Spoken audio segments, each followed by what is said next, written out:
Any update on Paul? How he's doing? No, sir. Could he have gone back out there? Yes, sir. Second half? You could have? Yeah. You guys got out to a 29-point lead in that first half. Just how are you able to just build that big of a lead in such a short time? Yeah, I think defensively, I think we were locked in defensively. And that's where it all starts for us. When we get in stops and get out in transition, we're a hard team to beat. And so it all started on the defensive end. We got stops early on and was able to get out and run and get in transition. And then in the second half, like I said, the second quarter, we didn't end it well, being up 30, turn the ball over 3 times, and then go on the 8-0 run and close the half. So I wasn't happy about that, but overall, like I said, it was a really good game for us. Hey, what have you liked about what you guys have done in this 5-game winning streak? The biggest thing for me is just staying with it.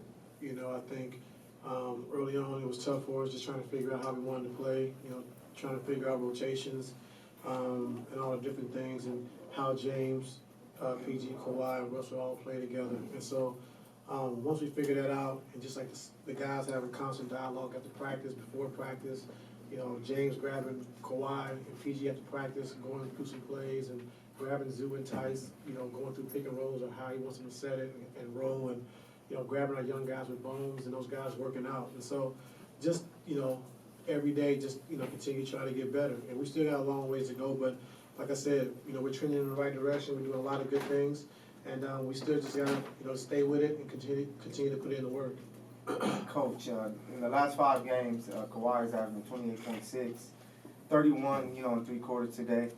Do you see him being a little more aggressive offensively, trying to make sure that he can get his, especially with the comfort zone that he's in right now offensively? Yeah, I think, like I said, picking the spots. I think, James and PG being able to, run pick and roll and get into the paint. He's getting some easy catch and shoot threes. He's able to play off closeouts, and so he doesn't have to pound the whole game, and that's been really good for him. And teams trying to double team him, but he's going quicker before the double team gets there. And he's either getting to the basket, getting to a shot, or getting to the free throw line. So that's been really good. And just like I said, it's gonna take some time just to figure out how we want to play with all these guys on the floor, And so they're figuring it out together. They're making each other better, and that's what it's all about. Ty, along the same lines of Kawhi, like you've coached him for 4 years now. Like, does anything he does that still surprise you at all? I think it surprised Monk the way he stole the ball. Monk was at the free throw line when he just reached around. Just defensively, what he does defensively is huge for us. And just taking that challenge, and like I said, T-Man starting the game off on the best player most of the time, and then Kawhi and PG following up, down the stretch of games, in the fourth quarter. And just seeing what he's doing defensively is big for us. And this stretch of games from him, like, what does this do for you guys? Not just his production, but when he comes out with that mindset of taking over early, like, what does that do for you guys offensively? Like you said, just giving us the confidence, and the biggest thing is just making sure we play the right way and making sure that when guys are open, we're making the right pass. Taking care of the basketball has been a thing of ours coming into it. So I think Kawhi's done a good job of just talking to the guys, understand what we need every single night on both sides of the basketball. And he's going out producing on both sides of the basketball as well. But he's been a lot more vocal, like I said, this last stretch and this run. He's been a lot more vocal, making sure the guys are locked into what we're trying to do. So, T, you take that early timeout, fourth quarter, and I'm pretty sure you told James his night was done then. Like, what was that conversation like? How did James take it? I can't remember.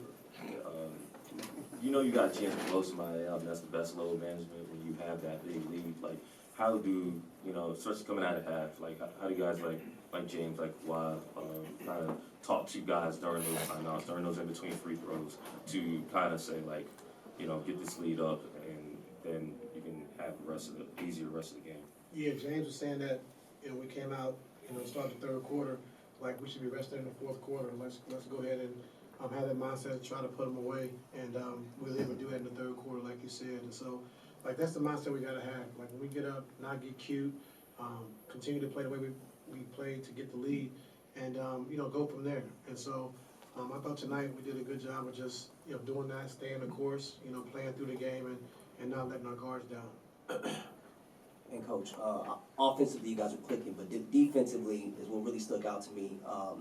You guys showed Fox plenty of bodies all night, but you guys never let up. What did you see from your team from the jump that allowed you guys to play him? I mean, he didn't play the fourth quarter, but from the moment he stepped on the floor till you guys didn't see him again. Well, he's the head of the snake, and, you know, we understand that, you know, he's a problem. You know, he can really score the basketball, and his pace and the way he plays and getting downhill, and, you know, now that he's, you know, now he's a three-point shooter, it makes it really tough to guard him, you know, and so we just had to understand that, you know, we can't let him see a lot of seams. You know, we gotta get back in transition.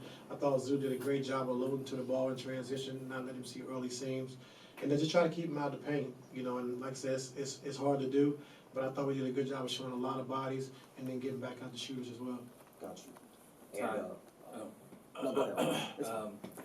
you said that Kawhi's been more vocal lately. Is there an example that has stood out to you of when he was more vocal, and is this more vocal Kawhi perhaps more important than in the past, just because James just got here and everybody's being incorporated and maybe he sees a need to lead more?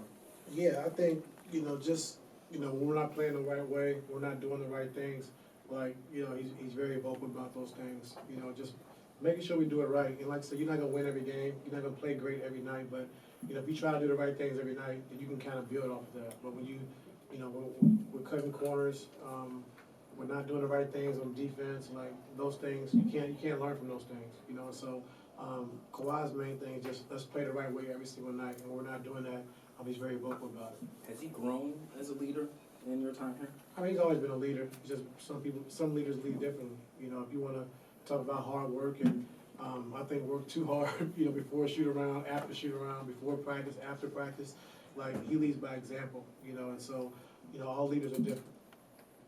Ty, I can't lie, you having me look real good in the group chats. I always tell people your quotes. I tell them 10-game sample size. I always want to know, like, where did that come from? Because it doesn't ever seem like you get rattled throughout any type of adversity. I know you talked about it on All the Smoke, but I just, you know, see you as a player's coach, and you just never get rattled. Where did that come from, and when did that start for you? I don't know. You know, being from Mexico, Missouri, you know, we got a lot of confidence, even though we shouldn't have, you know, and that's sort of, you know, a lot of us, and just, you know, I just learned and just, you know, I saw a lot playing basketball, and just when you have coaches that, you know, get nervous or they're rattled, then your players become nervous and rattled, and so you always want to be, you know, even keeled. You always want to make sure that your team can vibe off of you and what you're doing. So that's why I never go crazy on the referees and officials, because then your team, they want to do that, and you lose focus of what's really going on. And so, you know, I just want to instill confidence in our players, like never getting rattled, you know, and because when you prepare, it's hard for you to really get rattled, you know. So whether you call the right play or not, but you know, if you worked on these plays and you worked on these things down the stretch, and you're prepared, you know, you really don't get rattled as much. Last one. Coach, when you have PG diving on the floor I ain't like that.